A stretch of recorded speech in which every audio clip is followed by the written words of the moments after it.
And what we call history is the fall out of a dynamic here and now feeling-toned relationship with our environment and into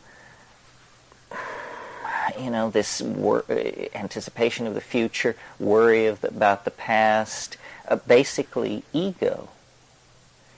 And I recently spoke in New York, and New York is a very nuts and bolts kind of town.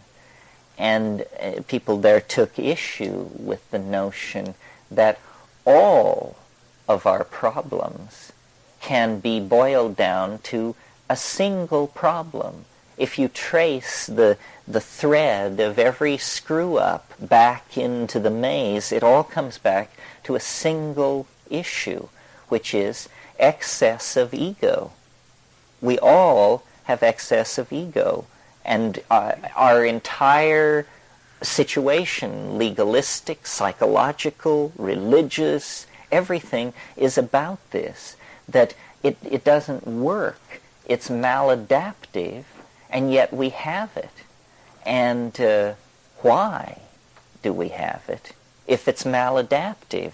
If it doesn't promote human values, then how in the hell did it get started, and what is it that's maintaining and sustaining it? Well, this is what I want to talk about over the course of the weekend.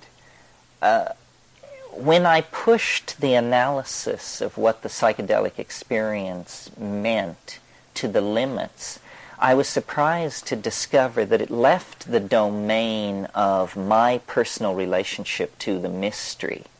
What is it? What does it want for me? What is it trying to say? All that had to also make room for another issue, which is there's a political issue here. I think most people in this room, most people who have had the psychedelic experience will agree that the most profound, the most open-hearted, the most moving moments of their lives, some of them have been tied in with those experiences. But we seem unable or unwilling or afraid to extrapolate that conclusion to the notion that this is a general panacea for society, because we cannot conceive that that the solution to a spiritual dilemma could lie in matter. In other words, we ourselves have been infected by the inside-outside matter-spirit dichotomies of the dominator culture. But the notion that man, notice the gender thrust here, the notion that man could somehow bootstrap himself to Godhead without reference to nature seems to me highly peculiar and simply nothing more than an expression of hubris, pride, a belief, that we can do it our way and alone. So all of this is very the shelf life is short on all of these issues because the planet is in a state of terminal crisis.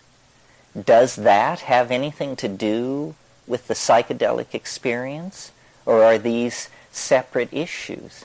How can they be separate issues if the psychedelic experience is a mirror of the state of the individual and collective psyche, and if the planet is on a collision course with some kind of terminal crisis? It seems to me then that